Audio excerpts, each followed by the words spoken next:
Hello, everyone, and welcome to Lunch for the Soul. My name is Melissa Wilson. I have two unbelievable gentlemen with me today with quite a tale to tell. You're not going to believe what one of them has been through, and I'm going to say both because anytime something goes wrong in a family, it affects everybody in the family, and this was a very dramatic, unreal situation. So let's get right to it. Let me introduce you to, first of all, Tiger Coffman. Hello, Tiger. Thanks for having me. And your loving dad, Thomas. Yeah, thank you. Welcome to Lunch for the Soul, guys. Thank you. I got to meet you many years ago. Yes, How long ma'am. ago was that? That was 2011. So it's been a minute since I got ma'am. to see you. It's been a while. Well, let me just catch everybody up for a moment. So I got to meet you back in 2011 because I was covering a medical condition that you have. Right. Tell us what that is and how it affects you. It's called Neurofibromyitosis, and it's a genetic neurological disorder that affects the nerves everywhere. Like I literally have thousands of tumors all down my spinal cord. And back in 2004, we had taken 7 tumors off my top 7 vertebrae. My goodness. And at that point, I was told I would never walk again. And I told the doctor that God has a plan for me, and I'm walking out of here. And by the grace of God, 32 days later, I walked out of the hospital. But a side effect of that really is because the tumors are all on the spinal cord, I have no feeling in my hands or my feet. Which brings us up to what I talked about when I said something horrifying happened to you. I'm going to get to that. But before I do, I want everyone to know what a positive light you are. Never feeling sorry for yourself a day in your life. Always such a bright light. Always lifting everybody up. So we're going to get to that. Okay. But before that, it's so hard for me to even say. I'm going to tear up thinking about it. A really bad thing happened to you recently, and we were going to get together just to do an update on you that had nothing to do with this, Right. and we had to put that off because you were in the hospital. Yes, So I'm going to bring your dad Thomas into this, and tell us what you woke up to. I woke up and walked down the hallway to the front room, and he was asleep in his chair. He has a chair that was given to him by Mattress Mac, and he was sound asleep. And I'm looking at the house, and I'm like, what's all that all over the floor? And then I realized it's blood. It's blood everywhere. And I looked over, and his toes were gone. Our dog, Nolan, he's a lab, beautiful puppy, had eaten his toes off. And he was sitting in front of Tiger, and he was looking at me like, hey, what's up, Pops?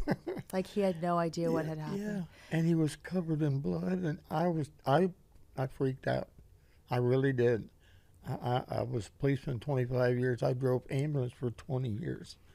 And something like this, there's no way to explain it. Even as a police officer and an EMT and all that you saw, it's different when it's your own child. yes, and I ma'am. know you panicked. I know Yes. you instantly called 911. I I tried. want to make sure everybody knows that because of your condition, you never felt it. You had no idea what was No going on, which idea. is why the dog was able to do that. Before we give the dog such a bad rap, too, I want everybody to know that your doctor believes your dog ended up saving your life, Yes, even though this gets a little confusing, Yes, ma'am. right? Yes, So ma'am. can you explain that? Yep, we found out from the vet that the dog did actually save his life. He kept licking, and the saliva in the dog has a natural coagulant, which he takes medicine for blood thinners. And the dog kept licking and he actually used that coagulant and actually stopped him from bleeding to death. Because, I mean, let's face it, if you don't have any toes on the end of your feet, you could so easily bleed out. When you're on a blood thinner, you just scrape yourself and you bleed profusely. Yes, ma'am. So it sounds like the dog almost panicked and started lapping and lapping harder and, Yes. and stopped Yes. it. The dog was deemed safe to stay in your home, right? Yes, yes. Animal control would not take the dog. They were there with half of Harris County Sheriff's Department, and they said they do not take animals from owners. If the animal had come in the house and done that, they would take the dog.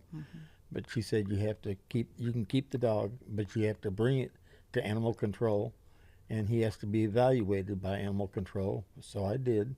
the following Tuesday, I went to animal control, and they evaluated Nolan. He's named after Nolan Ryan. Oh my goodness. And, A little bit of Astros. Yeah, we can tell that you might possibly be an Astros fan, but the thing is that you want, even though this happened to you, that dog means everything to you, Oh, and you wanted to gosh. spare its life. everything. So let's explain more of why something like that would happen. They felt like you had an infection in your feet that you didn't know about, and the dog was interested in that. Yes, ma'am. That's what the vet had told my dad was that dogs can sniff out yeast infections. That's why you'll see them licking each other's ears or paws. And I may have had a undiagnosed yeast infection, and he started licking, and that led to chewing, and that led to Yeah, all 5 toes gone. and that could happen to any of us if we didn't have feeling. Because the thing Yes. is usually if a dog nipped at your toes, you would push it away, right? But you were asleep and didn't know. So that's where this came in. Yeah, But I want to go back sound asleep. to what a severe situation is. So Tiger, when I first talked to you about this, you were more worried about your dad than yourself. You were afraid he might have a heart attack or stroke because he was so distraught. What a sight that you both were dealing with, for him to see and then for you to have to worry about both, right? Yeah, and for me, I wasn't so much worried about me because I knew I'm going to be okay. You know, that God is in control of whatever happens. But I was really worried about him. But again, that's hard to, to see your dad going through that because of something you're suffering. And so it was kind of an awkward, weird kind of thing because he was, I really thought he was going to have, he could hardly talk, and it was a mess. And so Never saw anything yeah. like that. But the thing is that you all figured out a way just to make sure it never happened again. So your deal is the dog means everything to you. He brings you peace. He brings your joy to your days. And so you figured out what did you change to make sure that nothing like that could ever happen again? We have a cage, and we put Just a crate that you just put a him in at crate, night? Yes, ma'am. And we put him in there every night, and the door is locked, and he's perfectly fine. He's happy. He lays there and sleeps all night. Yeah, so he's still beside you. It's just you know that everything's fine Yes, until you wake up and can keep an eye on him. Yes. It sounds like it was a really good plan. Up until bedtime, he still lays in my chair with me in my lap. So. I've seen so many pictures before all of this on social with you guys. Yeah, Like, he he's really your does. pal. He really does bring me comfort. Like when my pain level starts to rise, it's like he knows, and he'll come and lay on my lap, or he'll lay, where his head is closer to me, and I'm, petting him, and he's licking me. So he really is. I was worried they were going to take him. He'll jump up in Tiger's lap and lay there, and he only weighs 97 pounds. Only. So he's a massive he's dog. a mostly large lap dog. Oh, my goodness. Well, I want to talk about, though, the fact that was a very serious problem. You had to have emergency surgery. And I know that had to be pretty tough. Well, more so for you to go through worrying about him, but thank goodness you couldn't feel any of it. And I'm thankful he woke up when he did, because no telling what would have happened, if it had been an hour later or something. So the vascular surgeon did say that Nolan, though he hurt me by chewing the toes, he also saved my life by licking all the blood. And the photos are probably too gruesome to share, but I can tell everybody it basically looked like almost like a shark took off part of your foot is the best way I can probably describe it, right? Like it's surreal. I'm so sorry about all you've been through. I think it's so strong for you to be able to talk about it. I want to talk more about how you always are able to cheer everybody else up. When you have your own rainy days, you have such a beautiful spirit. Can you talk more about where you find that inner peace and just you're so happy every single day? Yeah, I think I'd go back to when I first became a Christian and first started getting involved in church. Our youth minister, Gary, would always tell us, anchor your relationship with the Lord deep while you're young, because the deeper you anchor now, the stronger you'll be able to stand later. And I'm really glad that I bought into that, because it's from that, my relationship with the Lord and my daily walk with Jesus, and how I know that he's in control of every step I take, every breath I take. He's there for me. And just as long as I keep my eyes on him, it's going to be okay. There will be rainy days, but you got to keep going, and feeling sorry for myself or being all down is not going to help anything. I've found that making jokes and playing with, pranks on nurses and stuff like that when I'm in the hospital or at a doctor's appointment, just have fun. Some of it is very serious, and I understand that. But my way of dealing with it is, through my faith, my family, my friends, and my sense of humor and laughter and bringing that joy and just knowing that Jesus is with everything that I do. And like I said, there are days when I do have some down days. I'm like, I just kind of Well, of course. grumpy a little bit, but for the most part, I try to keep it. Keep it You're able to positive. flip that page Yes, and ma'am. get back into that positive space. Well, the apple doesn't fall far from the tree, as they say, as I've seen with your dad, Yes, a positive force for sure. And I know you've had a hard time back in 2018, lost your wife and a daughter. How have you been able to just be the strong force of your family without your wife, who I know you adored, and to still make sure that Tiger has everything that he needs as your adult child? It's the knowing that I have to take care of him. I mean, not have to. That's probably the wrong word, because I love taking care of him. But that feeling of knowing that I am needed, and I need to help him, because he basically can't really do anything.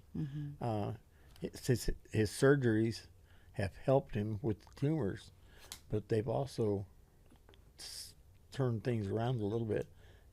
On several surgeries, it's now drawn his hands up, and where he can't hold on to things. And I've seen him talking on his cell phone, and the cell phone will drop out of his hand, and he didn't even know it, because he has no feelings.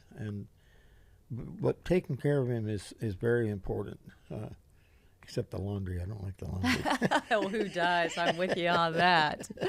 I love that you are so close, though. I think it's so powerful to be able to see that relationship is huge. Can you even Yes. imagine life without your dad or your gosh. life without Tiger? No way. I no mean, way. family's everything, right? He's my Nolan Ryan. He is Oh, my I love Nolan that. Ryan.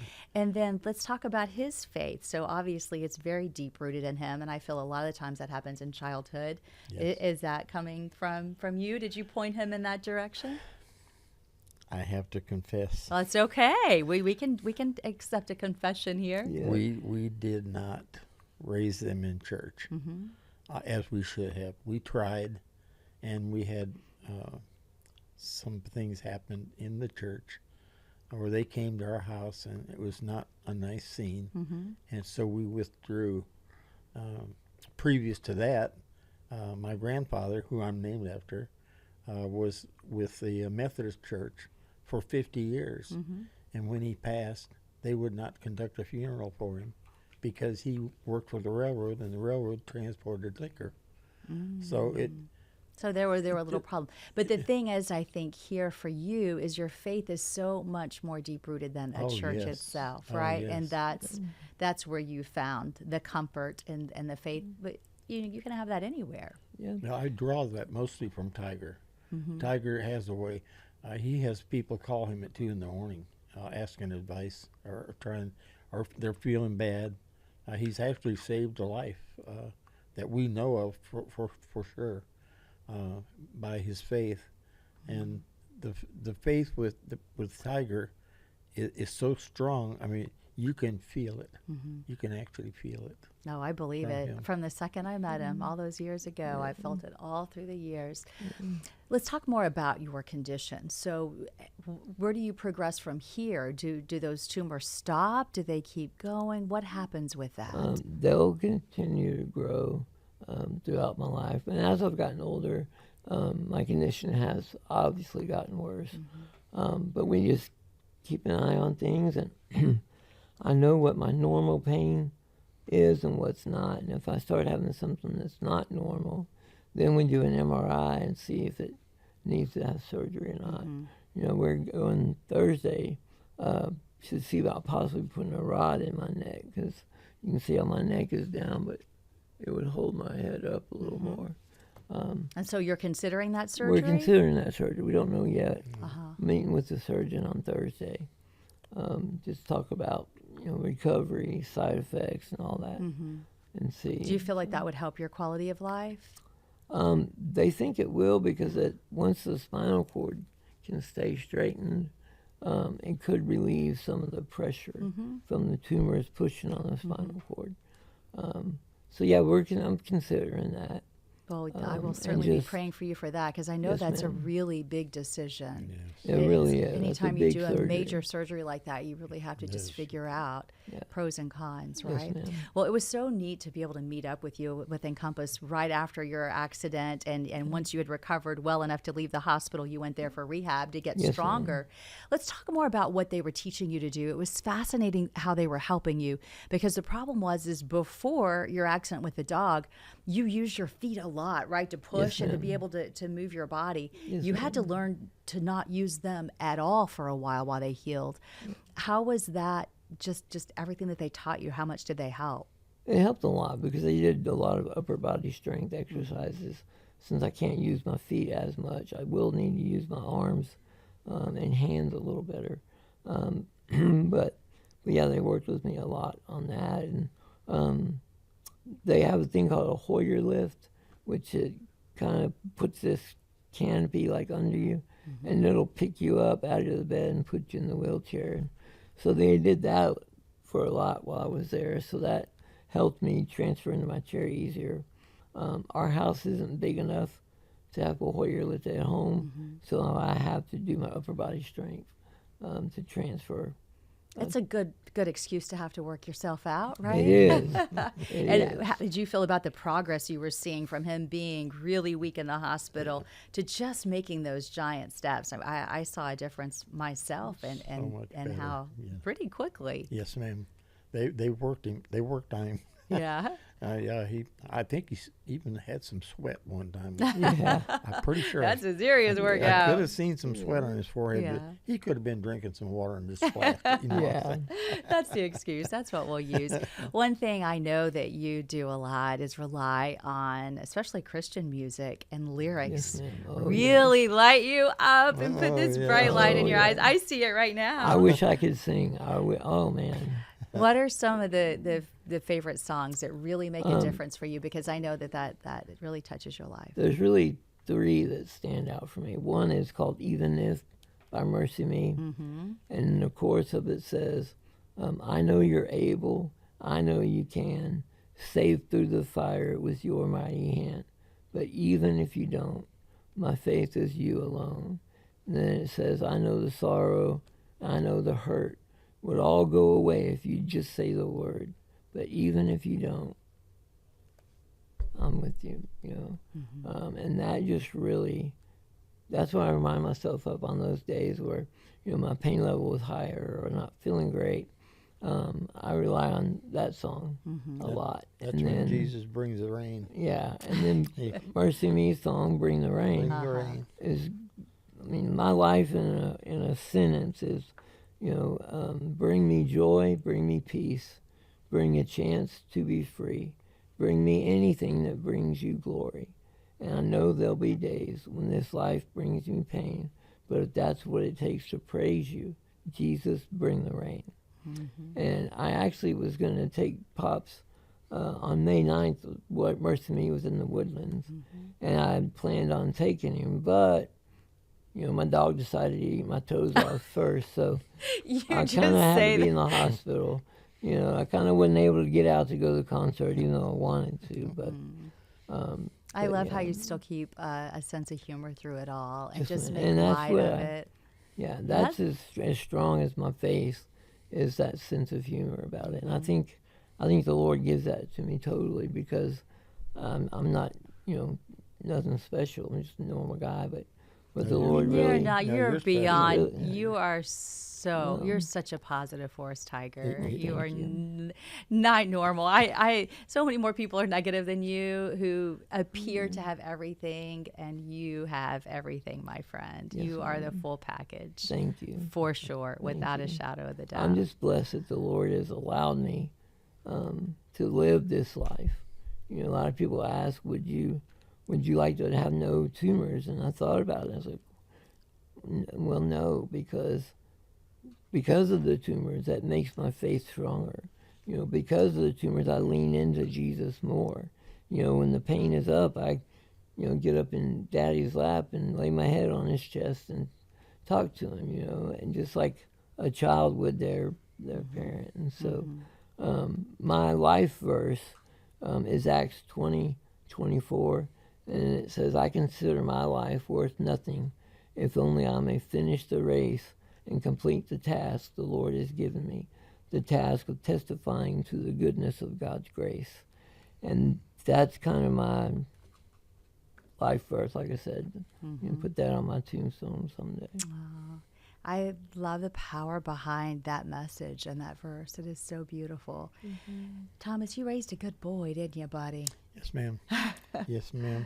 He got into church all on his own. We tried when they were younger, but we failed in that respect. But he got into it all on his own, and he went all the way. I mean, he ended up going to East Texas University, Baptist University, and got a degree and became a minister, and he loves talking to the youth. And he has a following that many children that knew him when they were 5 years old are now 20 and 30. They know Tiger. And most of his family doesn't know his real name. Yeah. Most of his family doesn't know that he's Alton Wayne Kaufman. You're not Elton. You're Tiger. He was named after a friend of mine who's a Houston police officer, Alton Wayne Sparks. Oh, my goodness. And, How did Tiger come about? Well, my wife was babysitting a little girl, and the little girl was with Tiger when I brought Tiger, or was with Marianne. I brought Tiger out, and she said, "What his name, Marianne?" And Marianne said, "His name is Alton Wayne Kaufman." She said, "Me can't say Alt Wayne. He'll be my Tiger." So that's how it came about. Yes, ma'am. From then on, Yes, ma'am. changed forever. And So we asked him when he went to high school, "Do you want to be known as A.W. or Alton or Wayne?" "Nope, I'm Tiger." I've been Tiger Well, my it whole has life. a good ring to it, doesn't And it? people will ask me, "Do you have any animals?" I say, "Yeah, I have 2 dogs and a tiger." And they say, "You have a tiger?" I say, "Yeah, he's 54 years old." Oh, that is so fabulous. I love that. And obviously, just huge Astros fans, and we're not talking bandwagon either. I mean, you are there for the team no matter what. He's got to get dressed in this every time they play. I And love sits in honestly- a chair and watches that game. I can't remember the last time I left the house and I wasn't wearing Astros gear. I can't either. because you don't do it. You're always in it. Yeah. Well, that's some good team And spirit. that actually kind of helps me too, because there'll be days where I'm not feeling good or whatever, and the game comes on, and just I get so into the yeah, game. you forget about it. And yeah, it makes you forget about the pain. And He I watch the game and I'll scream and yell and hoot and holler. And That's fabulous. He wanted to be the next Nolan Ryan. He was a pitcher when he was in Little League, and he was very, very good. And he just wanted to be the next Nolan Ryan. That That's was his dream. incredible. Well, now you can just cheer on that team day and night and night and Yes, day. ma'am. Well, as we wrap up here, for anybody who's going through a hard time, maybe they're just feeling down in the dumps, what is your best advice to be able to pull up and just make the best out of every situation, no matter how severe it is? I think I would say just encourage them to, get involved in a church, get involved in a Sunday school class or small group, because that helps, because that gives you like a mini family, if you will. And I think that just totally trust on the Lord, keep your eyes on Jesus, and you can do great things. There's another song by Audio Adrenaline, and it simply says, if I keep my eyes on Jesus, I can walk on water. And so that would be my encouragement, was trust in the Lord with all your heart. Lean not on your own understandings, and all your ways acknowledge Him, and He will direct your path. And so I think my faith, my family, my friends are my source of strength. Well, you are incredible, and it's beyond an honor to know you and your precious dad. I wish you the very best, continued healing so much. on your feet, and again, so thankful that you didn't suffer pain through that, and I'm sorry mentally. You both did. I know it was a tough time, but you're That brave to was talk awful. about it, That was and you awful. keep fighting the good fight. Yes, ma'am. And thanks for Thank you, uplifting us. You'll Yes, do it. ma'am. A You'll do it. remarkable family. Thank you. All right, much love to you We both. sure appreciate you. you all very much. I have We the love best dad on Fox. the planet. Well, we are happy you love Fox. We love you. Fox. We do. All It- right. Every day. Thank you we again, wait guys. for you and your friends. Oh, We miss Jose. yeah, I know. bad. God bless him. Well, thank Very you bad. again for joining us. Yes, ma'am. And thank you all for being here on Lunch for the Soul. Have a beautiful day.